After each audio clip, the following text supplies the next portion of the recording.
Hello everybody. I'm really happy to address you for the first time, every one of you, in preparation for our first official meeting of the Working Group 2 in EUVEN, which is best practices and innovative tools.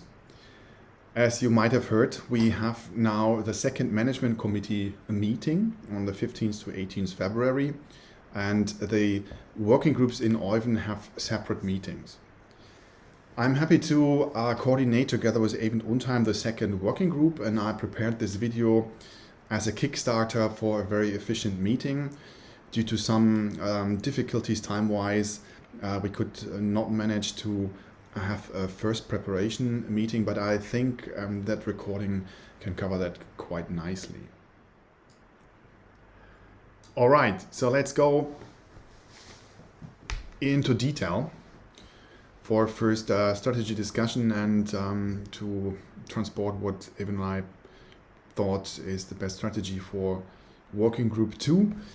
Interesting in this working group is, from my perspective, that it's basically the core of Venomics with all the omics technologies and platforms we have, like proteotranscriptomics, genomics, and morpholomics, if you want to say that. With also the modern synchrotron-based approaches to make visible how Venom systems evolved and how they actually look like. Many of those we don't know much in detail. If we break that down, we have basically in the beginning the venomous organism, and all of us are kind of interested, I suppose, in the evolution of either the organism or its traits linked to the venom. And then we have all these methodological platforms and technologies like genomics, transcriptomics, proteomics, and then mass spec imaging, functional morphology to describe the venom composition and venom evolution of this organism. And in the end, if we identified putative candidates, of course, also the expression and synthesis of those to test their bioactivity is a lot of interest. And all these fields and areas are in Working Group 2, which is us, and all of you have specific expertise in that area. And now the challenge is to bring that together in a meaningful and most effective way. Maybe just to give you that hint also, our group is extremely linked to other working groups. So we have the venomous organism, and then here the expression synthesis and the bioassays, which is overlapping a lot with Working Group 1, working on novel targets and searching for interesting candidate compounds. Working Group 3 tries to bring in the stakeholders of the industry, which are of course also interested in interesting candidate compounds, which link that working group to Working Group 1, our working group, and Working Group 3. Then we have Working Group 4, which is currently named as Web Resources, but it includes also big data and AI approaches to manage and identify possible candidates or venom compositions. And this includes, of course, also these big data generating platforms like genomics, transcriptomics, functional morphology, and proteomics. So far, the largest data sets I have ever seen were basically from the synchrotron scans I generated. And then we have Working Group 5, where I see also a lot of overlap, because the whole workflow we have or are developing, hopefully, the new workflow in Working Group 2 is linked, of course, to the teaching, which is the topic of Working Group 5. So I have also the idea that we kind of can set up some protocols that are directly transferred and usable in Working Group 5. So the approach we try to develop is now basically trying to come a bit away from this theoretical framework and going a bit more into an interactive and applied stage. It comes from dynamic programming. Normally you divide and conquer. That means you spread out a problem and then these problems are separately solved. I would like to try a systematic use of the sub-results. So we basically take the results from the subgroups and that brings the connection. So a possible strategy A is that all those subtopics you can see here, which are linked, of course, to the different research areas I just briefly named, then it could be that each subtopic is working on its own organism or its own agenda, and then there's not so much overlap between the different subtopics, only there where they might intersect. The possible strategy B is that all groups work actually on a common problem together, which could be to describe a venomous organism basically from scratch, from bottom to top, or vice versa, depending on how we start, where we basically have an organism that is venomous, have different evolutionary questions, and then we apply all these different research fields by handing from working group to working group the results, but also the ideas. So that means the subgroups build on each other, and that is basically the approach I would propose. In a different scheme, it looks like this. We have the organism here, and then we have basically the different omics areas, and I try to write down here the different, let's say, themes that are kind of to group in subgroups. So I see 3 subgroups. Subgroup 1 dealing with genomics and the surroundings. Subgroup 2 dealing with prototranscriptomics, and subgroup 3, I don't know why it's 4 there, that basically tackles the venom compounds and all the linked areas like structure or 3-dimensional structure, and in the end also, of course, the application of those. Just to remember you, these are the working groups, those subgroups within working group 2 are linked to. I hope I didn't lose anyone yet. This is the basic idea. These subgroups, topic-wise and expertise-wise, of course, are heavily dependent on what our expertise is. And this is what I like to ask you now with this presentation. Think about where you think you fit in here. We need to establish a common ground and one output in the next meeting. With all together virtually, we need to finalize basically the setup. And now comes the idea that we fill in with our expertise is now more the biological questions. I'm a molecular evolution guy. So I'm interested in trait evolution and adaptation. Currently I use genomics for that. You probably have maybe similar interests, probably also very different interests, and that we need to bring together now. And one idea we had here is that we can tackle that organism-wise, so we can agree on common organisms. All of us have some or can find some interest. That could be either a neglected or new species, or one of the, let's say, venom model organisms. Despite I do not fancy so much snakes, but I'm open to everything a bit. And then we could also argue that we either used a lot of published data. So I come from arthropods and pancreastacean evolution. There's plenty of data we can use. Or we generate new data, which then has also the chance, or gives us the chance basically to develop applied research to the rather theoretical background of assessing and developing new methods, which is of course then also a link to a bit of some funding we need for that. That brings me already to the working group 2 timeline. Maybe let's think in for a moment what your approach would be, organism-wise, rather target-wise, depending on what your expertise is. We have a couple of deliverables that are basically formulated in the proposal. And so I'm also a secondary proposer of EUVEN and was in particular focusing on working group 2 because this is my core expertise.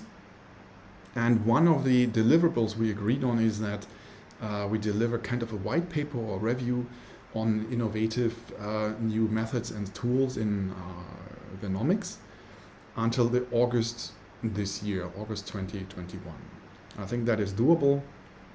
And our idea was not only to do a review, but think and propose also new methods that hopefully kind of merge new technologies together, and then we take these ideas and shape them into applied research, paper 1, maybe 2, and of course, hopefully, a lot of collaborations within working group 2, but also outside, which is linked maybe also to colleagues from working group 1 and working group 5, etc. So for me, the open points now that I would like to address and hand over to you to think about that we have basically a common ground we can establish in the next meeting with all virtually together, is first the feasibility of the proposed agenda. Where do you think expertise is missing? From my perspective, I see, going through the candidate lists, that morphology and histology expertise is missing. What would you change or modify from the approach? Maybe you have a completely different idea that makes much more sense. I'm open to that, of course. And methodologically, I hope we agree that reproducibility of what we do and propose is important, and also later for the research. So for me, an bioinformatic expertise towards that direction is extremely important. Like someone who can code and apply like Docker containers, SnakeMaker, Nextflow pipelines, which are really pipelines and not just one program that you need to operate separately and then call it a pipeline. And that we do not review too much what is out there at the moment, because much of the methods we use in genomics are actually quite well established in other fields like comparative or evolutionary genomics. All the genomics methods are far more proceeded than in genomics, I would say. But that we rather try to extend and enhance what we have, and from that we might develop new ideas. One example is all the mass spec imaging research and methods that even at the moment is developing further, linking that to other research areas, and maybe we can come up with something towards genomics there. So that's really the new methods that we could maybe pop up with from within the 3 subgroups in working group 2. The general proceeding, I think about that, if that makes sense, what I said about this dynamic approach. Think about which data sets you could think about. I have no idea where we basically have common ground organism-wise. I think that's probably the more easy part. Think about the working group settings. And for me, important, because I made really bad experiences during all my larger consortium collaborations. Think also about the agreement on contribution with authorships related to our work. How would we tackle that? I would like to discuss and agree with that with all of you.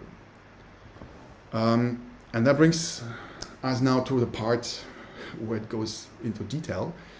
I wrote down here the different subgroups and the topics. And that is now where you come into the game and need to figure out and state where you see yourselves here. Subgroup 1, subgroup 2, subgroup 4, which is of course a lot linked to the research you do and your expertise. And that's the thing we don't know yet so much. I have a rough idea from the Excel sheet you filled out on the web page, this template form. But this needs to be more shaped out, I would say. So what I expect from the next meeting, where we're all together, to fill here the blanks with your names.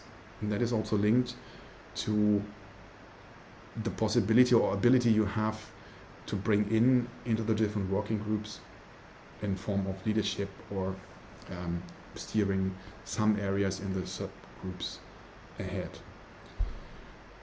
And there we are then finally also at the agenda for MC2 I have in mind. Top 1 is to discuss and finalize the general subgroup compositions. We need to agree on the responsibilities and also name, well, let's say, coordinators for the subgroup expertises that the subgroup is composed of. We need to discuss, very important, the additional expertise we need. Maybe you see more, depending on what we can agree on. We have to be flexible there.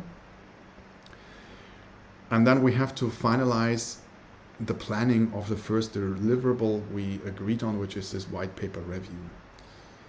And if we have done that, in the end, I would like to have a final or first idea, but rather finalized, of the procedure and setup of Working Group 2 in the context of all 4 years EUVEN will run.